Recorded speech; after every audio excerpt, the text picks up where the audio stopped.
Les obstacles à la communication.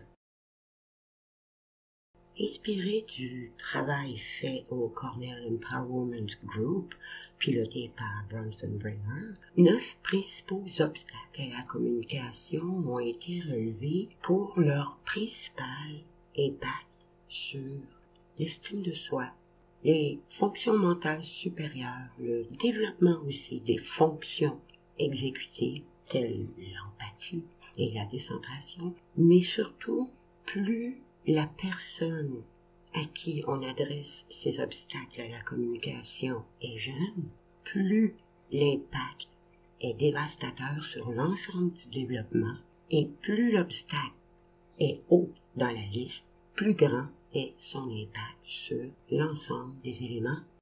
Le premier obstacle à la communication, on parle du blâme. Par exemple, à un petit, si tu avais ramassé tes jouets, tu pourrais venir choisir ta place en premier. Pour un enfant d'âge scolaire, si tu n'avais pas oublié ton agenda, tu n'aurais pas eu une mauvaise note de ton prof. Pour une personne adulte dans une équipe de travail, si tu n'avais pas flâné au lieu de faire ton boulot, je serais pas là à t'enguirlander. On ramène à la personne la faute d'un problème quelconque et non à un simple comportement. Le deuxième obstacle, les toujours jamais. On parle ici d'une surgénéralisation d'un comportement ou d'une attitude. Tu es toujours en train de traîner, tu fais jamais des efforts. Peu importe l'âge de la personne à qui on dit ça, ça aide pas à en faire un allié. Peut-être qu'une personne le fait pas souvent, et ce n'est pas toujours. Le troisième obstacle à la communication, il s'agit des insultes. Sans nécessairement être clair et direct ou dites en face d'une personne, t'es un imbécile, t'es une incompétente, t'es nul, ça peut être aussi par diffamation. En discutant entre parents, par exemple, au sujet d'une éducatrice. Ah, cette éducatrice-là est tellement hautaine. Ou les éducatrices entre elles, au sujet de parents. Les éducatrices ou des parents au sujet d'un enfant d'une autre famille. On sait bien, les familles de riches, ces enfants-là, comparés aux nôtres, tout ça entre dans la famille des insultes. Quatrième obstacle, l'étiquetage. On est encore une fois dans la famille de la surgénéralisation. On appose une étiquette qui identifie à un comportement ou une attitude négative pour l'ensemble de la vie de la personne. Encore une fois, on cible une personne et non des comportements. Par exemple, pas facile pour un professeur qui sait tout de remarquer que mon enfant a le rhume puis il faudrait peut-être m'appeler. Ou pas facile pour un ami qui est plus grand que les autres d'attendre son tour et de pas pousser les petits. Dans une équipe de travail, la même chose. Ah, on sait, telle personne, elle a tout vu, tout entendu et est amie avec tout le monde. Ce sont des commentaires qu'on entend souvent. Et plusieurs d'entre eux aussi font partie de la famille de la diffamation. Le cinquième obstacle à la communication, les conseils non demandés. Ce qu'on entend souvent avec eux, c'est « si j'étais à ta place », à votre place ou « moi je ferais pas ça comme ça » ou « t'es sûr que tu t'y prends de la bonne façon ?» Avec les enfants, non seulement on bloque plusieurs éléments développementaux, mais on empêche aussi leur spontanéité à l'exploration qui est vitale pour leur développement cognitif. Le sixième obstacle, l'attitude moralisante.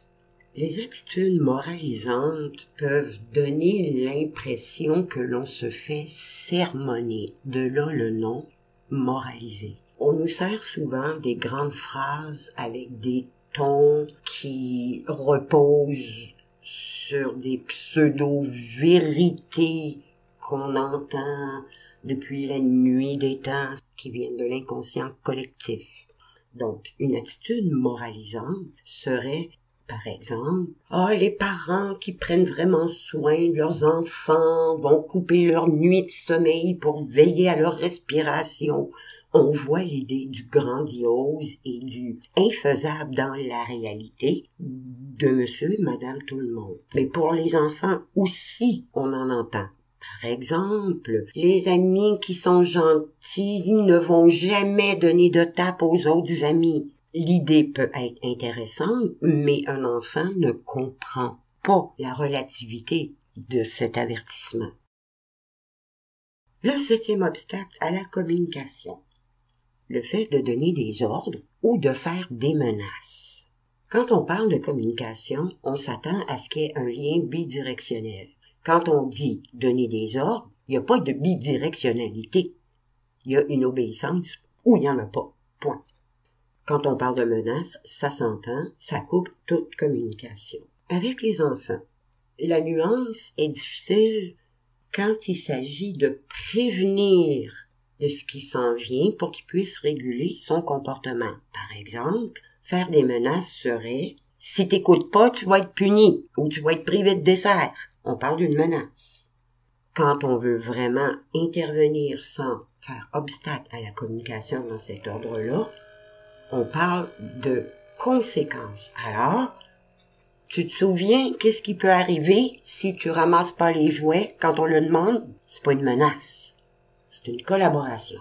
Alors, le fait de donner des ordres, de faire des menaces, par exemple, une éducatrice qui dirait « si vous pouvez pas porter des vêtements de rechange, je laisse votre enfant dans sa couche sale. » En équipe de travail. « Si t'es pas capable de mieux travailler, je te mets à porte. » Surtout quand il y a aucun fondement. On parle de menaces. Tout le monde peut avoir ses mauvaises journées. 8e obstacle à la communication. Le fait de poser trop de questions. Par exemple, si vous essayez de régler un problème pour fixer une date de rendez-vous entre parents et professeurs ou entre équipes de travail, et qu'au lieu de regarder votre agenda, vous demandez à l'autre, oui, mais tu fais quand ton épicerie, toi, et ton lavage, ton ménage, tu le fais quand?